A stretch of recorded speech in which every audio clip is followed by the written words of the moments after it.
Here we will try and understand the osmoregulation, which is considered as the most important uh, regulation in the body. It is one of the mechanisms which is related to the homeostasis, right?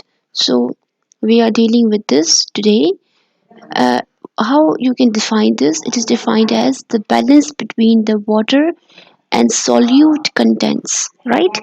As we know that कि cell है, cell का भी environment है और ये environment मिलके एक पूरा इंटरनल इन्वायरमेंट होता है। और जो एनिमल की बॉडी है या ह्यूमंस की बॉडी है तो वो अपने इंटरनल इन्वायरमेंट को मेंटेन करती है। तो basically bye maintaining the water and solute concentration in their cells and outside the cells, right? तो हमें पता है कि वाटर जो है ये बायोलॉजिकल एक सॉल्वेंट कहा जाता है और वाटर में जो भी चीज़ें डिसॉल्व होती है उनको सॉल्यूट कहा जाता है, राइट? तो ये जो बायोलॉजिकल सॉल्यूट है, सॉल्वेंट है, इसमें बहुत ज़्यादा केमिकल्स, आयंस, न्यूट्रिशन इसमें डिसॉल्व होते हैं और यही जो है ना ये सेल टू सेल प्रोवाइड किए जाते हैं और ये ड्राइव करता है, चलाता है बहुत ज़्यादा जो वाइटल एक्टिविटीज़ हमारी बॉडी में हो रही होती हैं उसको। तो water is very very important और हमारी बॉडी में हम देखते हैं कि बहुत ज़्यादा तकरीबन 70 से ज़्यादा जो फ़ीसद है वो वाटर के ऊपर जो है वो मुश्तमिल होता है। अगर हम बात करते हैं सेल के ऊपर, यहाँ पे हम देख लेते हैं तो यहाँ पे जो प्लाज्मा मेम्ब्रेन होती है ये सेमी परमिएबल मेम्ब्रेन होती है, राइट? सेमी परमिएबल मेम्ब्रेन होती है प्लाज्मा मेम्ब्रेन, उसको हम सेल मेम्ब्रेन कहते हैं। तो उससे अंदर वाटर जाए या उसके बाहर वाटर आए, इस प्रोसेस को क्या कहते हैं हम, जो एनिमल में होता है ऑस्मोसिस कहते हैं, ठीक है? अब हम इसकी सिंपल सी डेफिनेशन देख लेते हैं, यहाँ पे लिखी हुई है। ये सिंपल सा एक डिफ्यूजन सा प्रोसेस है, राइट? सिंपल एक डिफ्यूजन का प्रोसेस है जिसमें वाटर क्या करता है, मूव होता है हायर कंसंट्रेशन से लोअर कंसंट्रेशन में प्लाज्मा मेम्ब्रेन के अक्रॉस, ठीक है? मतलब अगर ये सेल है, यहाँ पे वाटर ज़्यादा है, ठीक है? वाटर ज़्यादा है तो वाटर डेफिनेटली इन होगा ऑन द एक शर्त पर कि वाटर अंदर जो है वो कम हो। वाटर अंदर कम है, ठीक है, और वाटर बाहर ज़्यादा है तो वाटर जाहिर है बाहर से अंदर जाएगा। और दूसरी कंडीशन में अगर वाटर अंदर ज़्यादा है और बाहर कम है तो डेफिनेटली वाटर बाहर आएगा अंदर से, बिकॉज वाटर की ये कैपेबिलिटी है कि ये हायर कंसंट्रेशन से लोअर कंसंट्रेशन की तरफ मूव करता है अक्रॉस द प्लाज्मा मेम्ब्रेन। इसको क्या कहते हैं, ऑस्मोसिस कहते हैं, ठीक है?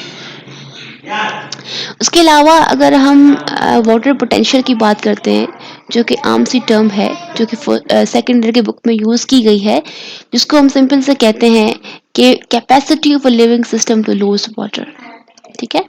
एक सेल की कैपेसिटी और सेल से एक बॉडी की कैपेसिटी कि वो कितना वाटर को जो है वो लूज कर सकती है। और जिसका जहाँ पर वाटर ज़्यादा होगा वहाँ पर वाटर पोटेंशियल ज़्यादा होगा। जाहिर है हमें पढ़ा है कि वाटर जो है वो हायर कंसंट्रेशन से लोअर कंसंट्रेशन की तरफ मूव करता है, हाई कंसंट्रेशन से लो कंसंट्रेशन की तरफ मूव करता है। तो हायर कंसंट्रेशन के पास कैपेबिलिटी है कि वो वाटर को लूज करके अपने अंदर से निकाल के लोअर साइड की तरफ भेज सकते हैं। तो वाटर की पोटेंशियल यहाँ पे ज़्यादा होगी बनिस्बत यहाँ के। तो वाटर पोटेंशियल का टर्म जो है हम सिंपली प्लांट के जरिए प्लांट के लिए यूज़ करते हैं, मगर सेम सा टर्मिनोलॉजी ऑस्मोटिक प्रेशर हम एनिमल्स के लिए यूज़ करते हैं। और यही टर्म जो है सॉल्यूट पोटेंशियल के जो है ना प्लांट सेल शेप के लिए यूज़ करते हैं। अब आते हैं हम एक अपने इम्पॉर्टेंट टॉपिक की तरफ जिसको हम कहते हैं इन्वायरमेंट के नाम, सेल का environment, right?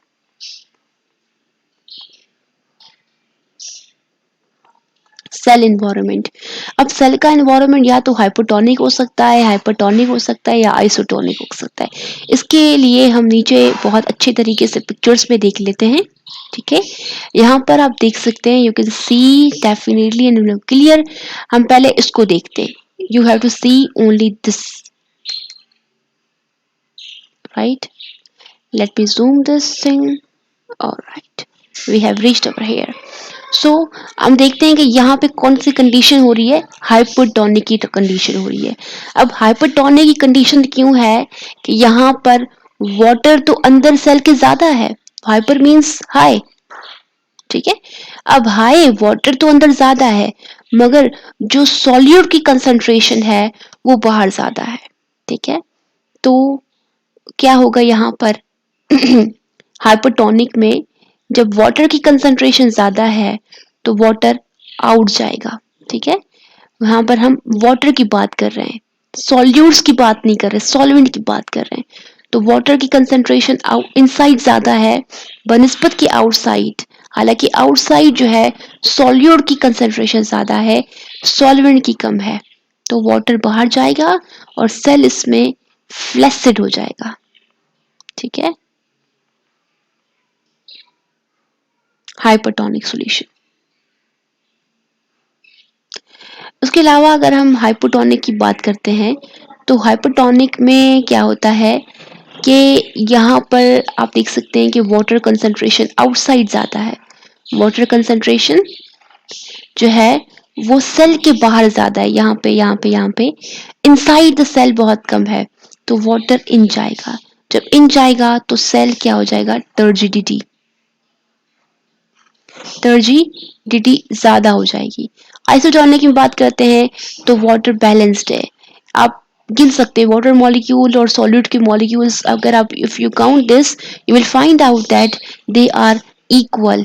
Isotonic means same environment, same as that of the outside. तो यहाँ पे no exchange of the material, ना वाटर इन जाएगा ना बाहर आएगा, ठीक है. मूविंग फॉरवर्ड, इसको हम जो है थ्योरी में थ्योरेटिकली पढ़ लेते हैं इजी वे तरीके से. तो you can C hypertonic solution outside of the cell is more concentrated than the inside. Inside cell में क्या ज्यादा होता है, वहां पे सॉल्यूट ज्यादा होते हैं, सॉल्वेंट वाटर जो है कम होता है. तो जैसे कि जो है water will move out of the cell by the osmosis causing it to shrink. Shrink means flaccid, flaccid भी हो सकता है, ठीक है.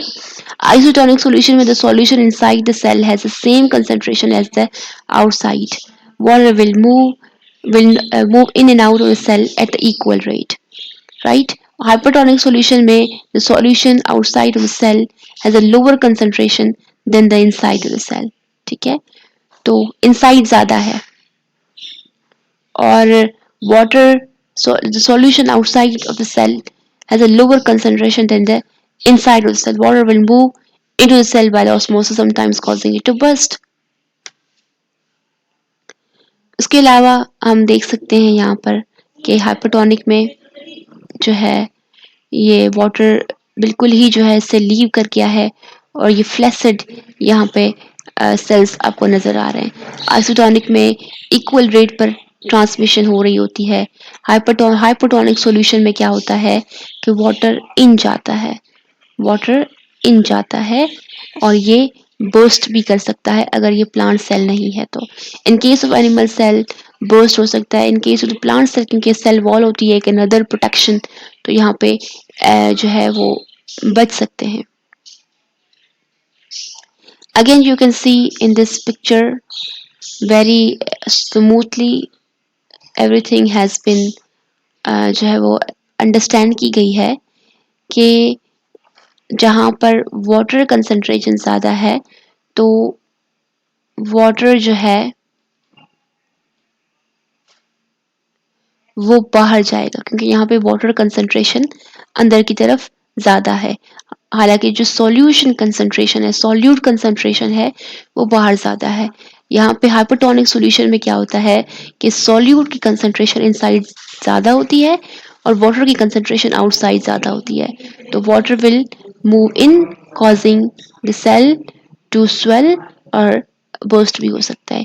यहाँ पे इक्वल रेट पर जो है वो ट्रांसमिशन हो रही होती है. This is all about osmoregulation. Hope you understand. Thank you so much for watching this.